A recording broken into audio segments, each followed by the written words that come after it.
নমস্কার, তোমাদের সকলের প্রিয় পাঠশালায় আরও একটি নতুন ক্লাস নিয়ে হাজির হলাম তোমাদের সামনে। আজকে আমি তোমাদের সাথে আলোচনা করব পঞ্চম শ্রেণীর দ্বিতীয় পর্যায়ক্রমে মূল্যায়ন 2025-এর গণিতের দ্বিতীয় স্কুলটির প্রশ্ন উত্তর। আগের ক্লাসটিতে আমি তোমাদের প্রথম স্কুলটি আলোচনা করিয়ে দিয়েছি। এখনও পর্যন্ত যারা সেই ক্লাসটি করোনি তারা অবশ্যই গিয়ে আগে সেই ক্লাসটি করে নিও। আমি আজকের ক্লাসটি শুরু করছি, সকলে মন দিয়ে দেখে নাও। এবারে তোমাদের সেকেন্ড ইউনিট টেস্ট হবে 30 নম্বরের এবং সময় থাকবে 1 ঘন্টা। প্রথম প্রশ্নটি বলেছে, দেখো, নিম্নলিখিত প্রশ্নগুলির প্রতিটি ক্ষেত্রে সঠিক উত্তরটি নির্বাচন করো। সুজিতা দেশলাই কাঠি দিয়ে একটি বর্গাকার ক্ষেত্র তৈরি করেছে। ন্যূনতম কটি দেশলাই কাঠি প্রয়োজন হয়েছে? একটি, দুটি, তিনটি না চারটি? বর্গক্ষেত্র কেমন দেখতে হয় আমরা জানি, এরম দেখতে হয় বর্গক্ষেত্র। তাহলে কটি দেশলাই কাঠির প্রয়োজন? একটা, দুটো, তিনটে, চারটি। ন্যূনতম 4টি দেশলাই কাঠির প্রয়োজন। 2/2 বিয়োগ 3/3 সমান কত? 0, 1, 5/5 না 6/6? 2/2 বিয়োগ 3/3 বলেছে, তাহলে দেখো এটা তো শূন্যই হবে। 101/10 সমান কত? 10 পূর্ণ 1/10, 1 পূর্ণ 1/10, 100 পূর্ণ 1/10 না 10 পূর্ণ 2/3? কি হবে? 101/10। দেখো এটা আমরা কিভাবে পাবো? 101/10, এটা ভাগ করতে হবে। 10 1-কে 10, 1 নামবে, 0 খায় 0, 1। তাহলে কি হচ্ছে? 10 পূর্ণ 1/10, এটা হয়ে যাবে। 2 বিয়োগ 1 যোগ 1, মাথায় দেখো পৌনঃপুনিক দেওয়া আছে। তাহলে এটা প্রথম কি করব? 2 বিয়োগ, এই দুটোকে আমরা যোগ করব। 1 আর 1 যোগ করলে কত হয়ে যাবে? 2। তাহলে 2 বিয়োগ 2 সমান 0। 10 টাকা 0.1 পয়সা ও 10 টাকা 10 পয়সার সমষ্টি কত? 20 টাকা 2 পয়সা, 20 টাকা 11 পয়সা, 22 টাকা না 20 টাকা? কি বলেছে ভালো করে দেখো, 10 টাকা 0.1 পয়সা ও 10 টাকা 10 পয়সার সমষ্টি। তাহলে এ দুটো কি করতে হবে? যোগ করতে হবে। এটা আমি খাতায় করে দেখিয়ে দিচ্ছি, দেখে নাও। তাহলে দুটো সমষ্টি চেয়েছিল, দেখো টুকে নিয়েছি 10 টাকা 0.1 পয়সা, 10 টাকা 10 পয়সা। দুটো সমষ্টি মানে যোগ করতে হবে। দেখো এইভাবে যোগটা করতে হবে। তাহলে কত টাকা হলো? 20 টাকা 11 পয়সা। তাহলে এখানে কোথায় 20 টাকা 11 পয়সা দেওয়া আছে? আয়ে, তাই আয়ের পাশে টিক চিহ্ন দিয়ে দেবো। চয়েরটা বলেছে একটি ঘনবস্তুর মাত্রা 1, 2, 0 না 3? একটি ঘনবস্তুর মাত্রা 3। একটি সরল রেখার ওপর আর একটি সরল রেখা সোজা দাঁড়ালে কত মাপের কোণ তৈরি হয়? 30 ডিগ্রি, 60 ডিগ্রি, 90 ডিগ্রি না 120 ডিগ্রি?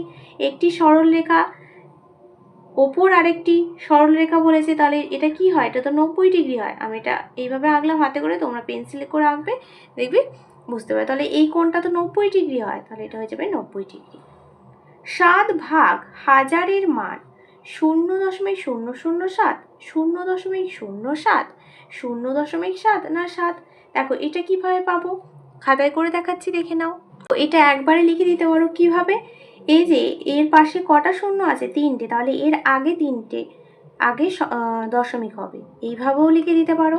আবার এইভাবে ভাগটাও করতে পারো। 7 লিখতে হবে, দশমিক খায় একটা শূন্য বসাবো, আবার শূন্য খায় আর একটা শূন্য বসাবো, আবার শূন্য খায় আর একটা শূন্য বসাবো। 7 7,000। দেখো এইভাবেও করতে পারো, দুটো নিয়মেই করতে পারো। এইভাবে ভাগটাও করতে পারো, আবার এইভাবেও করতে পারো। তাহলে এটা কোনটা হয়ে যাবে? 0.007।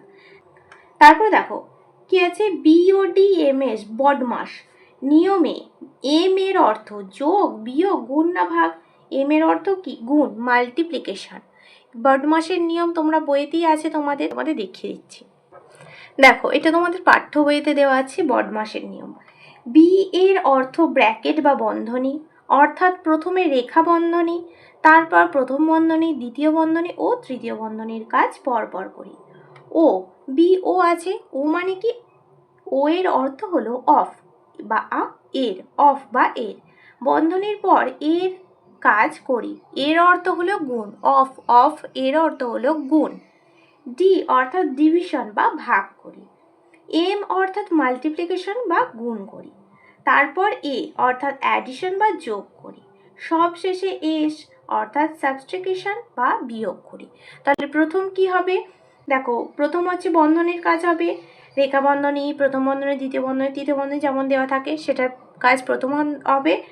তারপরে দেখো অফ মানে হলো এর কাজ হবে, মানে গুণের কাজ হবে। তারপরে ভাগের কাজ হবে, তারপরে গুণের কাজ হবে, মানে এম মাল্টিপ্লিকেশনের কাজ হবে। এটা হচ্ছে অফ এর কাজ, এটা হচ্ছে অফ এর কাজ হবে। আর এটা হচ্ছে মাল্টিপ্লিকেশন গুণের কাজ হবে। তারপর হবে যোগের কাজ, তারপর হবে বিয়োগের কাজ। তারপরে ইয়ারটা বলেছে, দেখো দুটি বিন্দু দিয়ে বক্ররেখা আঁকা যায়, একটি, দুটো, তিনটি না অসংখ্য। এখানে বলা উচিত ছিল যে কটি বিন্দু দিয়ে বক্ররেখা আঁকা যায়, একটি, দুটি, তিনটি না অসংখ্য? অসংখ্য বিন্দু দিয়ে বক্ররেখা আঁকা যায়। এখানে বলা হচ্ছে দুটি বিন্দু দিয়ে বক্ররেখা আঁকা যায়, একটি, দুটি, তিনটি, অসংখ্য। এটা হতো কটি বিন্দু দিয়ে বক্ররেখা আঁকা যায়? অসংখ্য বিন্দু দিয়ে। বক্ররেখা এভাবে হয়, অসংখ্য বিন্দু থাকতে পারে এর মধ্যে। দুয়েরটা বলেছে নিম্নলিখিত প্রশ্নগুলির উত্তর দাও। সরল করো। সরলটি খাতায় করে দেখিয়ে দিচ্ছি, দেখে নাও। দেখো সরলটা করেছি, যখন এরম সরল থাকবে তোমাদের যে 2/3 বিয়োগ 3/4 যোগ 1/5, তখন তোমরা কি করবে, এই যোগটা এই দিকে নিয়ে আসবে, মানে 2/3 যোগটা এদিকে আসবে, যোগ 1/5, বিয়োগটা ওদিকে যাবে 3/4। এবার 3, 5 আর 4 কি করবো, লসাগু। এই তিনটার লসাগু কত হবে, 3 গুণ 5 গুণ 4, 3 5 15, 4 15 60, তাহলে লসাগুটি কত হলো, 60 লিখে দিলাম। এবার দেখো এখানে কি বলেছে, 3 আছে, 3টা এখান থেকে যদি বাদ দিই কি পড়ে থাকছে, 4 5 20, দেখো উপরেরটার সাথে 20 গুণ করেছি। 5 এখান থেকে 5টা বাদ দিলে কি পড়ে থাকছে, 3 আর 4, 3 4 12, দেখো 1 গুণ 12 করেছি।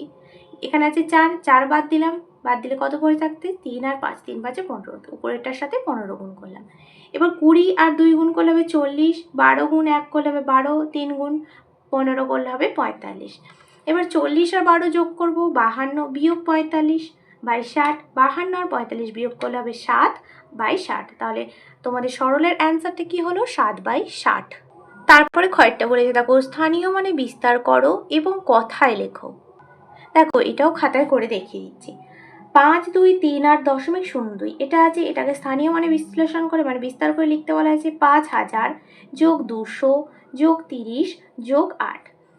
তারপরে 0.02 আছে, এই 0/10 এটা তোমরা লিখতেও পারো বা নাও লিখতে পারো। যোগ কত আছে, 2/100। 100 কেন হবে, কারণ দশমিকের পর দুটি সংখ্যা আছে, তাই এখানে হয়ে যাবে 100। এবার এটা কথায় লিখতে বলেছি, কথায় কিভাবে লিখবো, 5238.02 এটাও লিখতে পারো, আবার বা 2% লিখতে পারো। তারপরে গয়েরটা বলেছি ছোট থেকে বড় হিসাবে সাজাও। দেখো ছোট থেকে বড়টা কিভাবে করেছে, দেখো 6.006, 6.606 আর 6.066, এই তিনটি সংখ্যা দেওয়া আছে। এবার আমরা কি করব, দশমিকের পর কটা সংখ্যা আছে, 3টে, তাই দেখো লিখেছি 6006/1000। 6.606 এটাও দশমিকের পর 3টি সংখ্যা আছে, 6660/1000। এটাও দশমিকের পর 3টি সংখ্যা আছে, 6066/1000।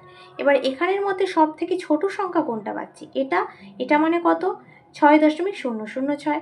তারপর কোনটা পাচ্ছি, এটা, এটা মানে কত, এটা 6.006। তারপর পাচ্ছি এটা সব থেকে বড়, এটা মানে কত, 6.606। এইভাবে ছোট থেকে বড় হিসাবে সাজিয়ে দিলাম। তারপরে ঘরেরটা বলেছি, একটি আয়তকার ঘরের দৈর্ঘ্য 60 মিটার এবং ক্ষেত্রফল 1260 বর্গমিটার, ঘরটির প্রস্থ কত? তাহলে প্রস্থ সূত্র ধরে আমাদের অঙ্কটা করতে হবে। দেখো আয়তকার ঘরের দৈর্ঘ্য বলে দিয়েছিল 60 মিটার, ক্ষেত্রফল বলে দিয়েছিল 1260 বর্গমিটার। তাহলে প্রস্থের সূত্র আমরা কি জানি, প্রস্থের সূত্র হচ্ছে ক্ষেত্রফল ভাগ দৈর্ঘ্য। 1260 ক্ষেত্রফল আর দৈর্ঘ্য হচ্ছে যে 60, তাহলে 1260 ভাগ 60। দেখো ভাগটা করে দেখেছি কত হয়েছে, 21 মিটার। তাহলে প্রস্থ কত পেয়ে গেলাম, 21 মিটার।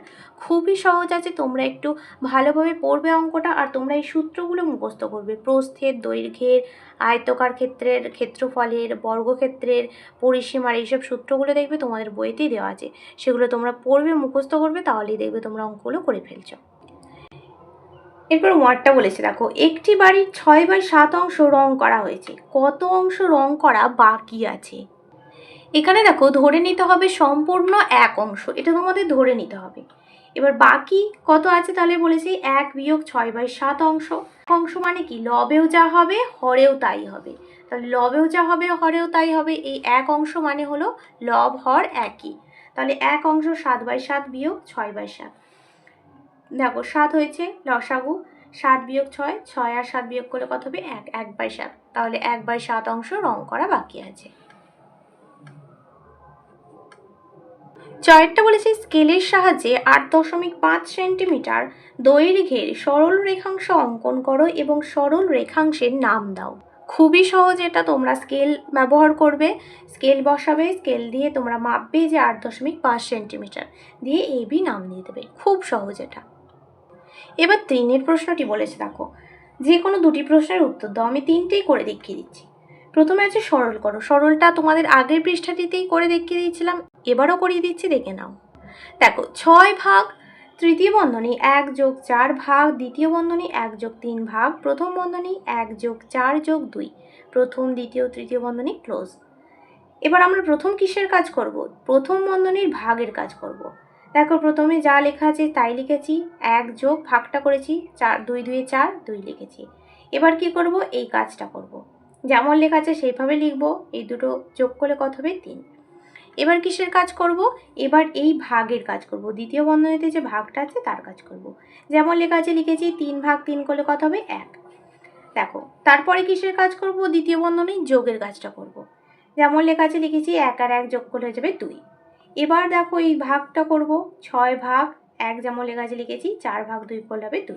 এবার এই দুটো যোগ করব, 6 ভাগ এই দুটো যোগ করলে হবে 3, তাহলে 6 ভাগ 3 করলে কত হয়ে যাবে? 2। খুব সহজ আছে অঙ্কটা। তারপরে খয়েরটা বলেছে, দেখো 12.2/3 মিটার লম্বা একটি দড়ির 2.5 মিটার কেটে নিলে কত মিটার পড়ে থাকবে? দেখো করেছি, পড়ে থাকবে 12.2/3 মিটার বিয়োগ 2.5/11 মিটার। এবার এই দুটোকে ভাঙতে হবে, এই দুটোকে আমরা গুণ করে তারপর এটাকে আমরা যোগ করব। 3 12 কত? 36, 36 আর 2 কত? 38, 38/3 বিয়োগ 2 11 22, 22 আর 5 কত হয়ে যাবে? 27, 27/11। এবার এই দুটোর লসাগু কত হবে? 3 11 33, 3 আছে তাহলে 11টা পড়ে থাকবে, 38 গুণ 11 করব, 11 আছে 3 পড়ে থাকবে, 27 গুণ 3 করব। 38 গুণ 11 করে হবে 418 বিয়োগ 27 গুণ 3 করলে হবে 81। 418 আর 81 কি করব? বিয়োগ 337/33। এবার এই দুটো কি করব? ভাগ করব। দেখো ভাগটা করেছি, 33 একে 33, 7 নেমেছে, 0 খাইছি, তাহলে কত হচ্ছে? 10.7/33 মিটার। তাহলে পড়ে থাকবে কত? 10.7/33 মিটার। তাহলে এখানে লিখে দিতে পারো কত মিটার পড়ে থাকবে? 10.7/33 মিটার পড়ে থাকবে। গয়েরটা বলেছে, দেখো একটি বর্গাকার মাঠের দৈর্ঘ্য 40 মিটার, প্রতি বর্গ মিটারে 6 টাকা হিসাবে তাতে ঘাস লাগাতে কত খরচ হবে? বর্গাকার মাঠের দৈর্ঘ্য কত বলেছিল? 40 মিটার। তাহলে ক্ষেত্রফল কি হবে? ক্ষেত্রফলের সূত্র হচ্ছে বাহু স্কয়ার। বাহু এখানে কি? 40, তাহলে 40 স্কয়ার মানে 40 গুণ 40 সমান 1600 বর্গ মিটার। এবার কি বলেছিল? 1 মিটার ঘাস লাগাতে কত খরচ হবে বলেছিল? 6 টাকা করে। তাহলে 1600 বর্গ মিটার ঘাস লাগাতে কত খরচ হবে? 1600 গুণ 6 টাকা সমান 9600 টাকা। 4 অঙ্কটা বলেছে, দেখো যে কোনো একটি প্রশ্নের উত্তর দাও, দুটিই করে দেখাচ্ছি। 14.09 মিটার লম্বা বাঁশের 4.2 মিটার কাদায় 3.01 মিটার জলে আছে। জল ও কাদায় কত মিটার আছে? জল ও কাদার উপরে কত মিটার বাঁশ আছে? দুটি প্রশ্ন দিয়েছে। এই অঙ্কটা তোমাদের আগের স্কুলটিতেই ছিল, করিয়ে দিয়েছি, এবারেও করিয়ে দিচ্ছি, দেখে নাও। দেখো কি বলেছিল? বাঁশটির কাদায় ডুবে আছে 4.2 মিটার, জলে আছে 3.01 মিটার। দুটো যোগ করে কত হয়েছে? 7.21 মিটার। এবার মোট বাঁশের দৈর্ঘ্যটা কত ছিল? কত অংশ ছিল? 14.09 মিটার ছিল। জলেও কাদায় আছে তাহলে কত মিটার? 7.21 মিটার। তাহলে দুটো বিয়োগ করলে কত হবে? 6.88 মিটার। এটা হচ্ছে জলেও কাদায় ডুবে আছে, আর এটা হচ্ছে জলেও কাদার উপরে আছে। তাহলে দুটো প্রশ্নের উত্তর চেয়েছিল যে জলেও কাদায় ডুবে আছে কত মিটার? 7.21 মিটার, আর জল ও কাদার উপরে আছে 6.88 মিটার। এই দুটি অ্যান্সার চেয়েছিল, দুটি বেরিয়ে গেছে, দেখে নাও। তারপরে ক্ষয়ের প্রশ্নটি বলেছে, দেখো সূক্ষ্মকোণ ও স্থূলকোণ কাকে বলে? প্রত্যেকটির ছবি এঁকে দেখাও। সূক্ষ্মকোণ কাকে বলে? এক সমকোণ বা 90 ডিগ্রি অপেক্ষা ছোট কোণকে সূক্ষ্মকোণ বলে। আমি এটা হাত দিয়ে এঁকেছি, তোমরা যখন আঁকবে উড পেন্সিল ব্যবহার করবে এবং স্কেল ব্যবহার করে আঁকবে। এবং ABC এখানে নাম দিয়েছে 90 ডিগ্রি। আর স্থূলকোণ কাকে বলে? এক সমকোণ বা 90 ডিগ্রি অপেক্ষা বড় কিন্তু 180 ডিগ্রি অপেক্ষা ছোট কোণকে স্থূলকোণ বলে। এটাও আমি হাতে এঁকেছি, তোমরা পেন্সিল ব্যবহার করবে এবং স্কেল ব্যবহার করবে। 180 ডিগ্রি অপেক্ষা ছোট কোণ আঁকবে এবং এই কাকে বলে এগুলি তোমাদের বইতেও দেওয়া আছে, তোমরা ভালোভাবে মুখস্থ করে নেবে। আশা করছি আমি আজ সকল প্রশ্নের উত্তর করে তোমাদের ভালোভাবে বোঝাতে পারলাম। যদি তাও তোমাদের কোনো বুঝতে সমস্যা থাকে তাহলে আমাকে অবশ্যই কমেন্ট করে জানাতে ভুলবে না। আজকের ক্লাসটি তাহলে আমি এখানেই শেষ করছি। খুব তাড়াতাড়ি আরও একটি নতুন ক্লাস নিয়ে হাজির হব তোমাদের সামনে। যদি তোমাদের আজকের ক্লাসটি ভালো লেগে থাকে তাহলে অবশ্যই লাইক করে দিও এবং বন্ধুদের সাথে শেয়ার করতে কিন্তু একদমই ভুলো না। আর যারা এখনও পর্যন্ত আমার চ্যানেলটিকে সাবস্ক্রাইব করনি তারা অবশ্যই সাবস্ক্রাইব করে পাশে থাকা বেল আইকনটি প্রেস করে অল নোটিফিকেশন অন করে দিও, যাতে সকল ভিডিও আপলোড করার সাথে সাথেই তোমাদের কাছে তার নোটিফিকেশন পৌঁছে যায়। সকলে সুস্থ থাকবে, স্বাভাবিক থাকবে। সকলকে অসংখ্য ধন্যবাদ জানাই।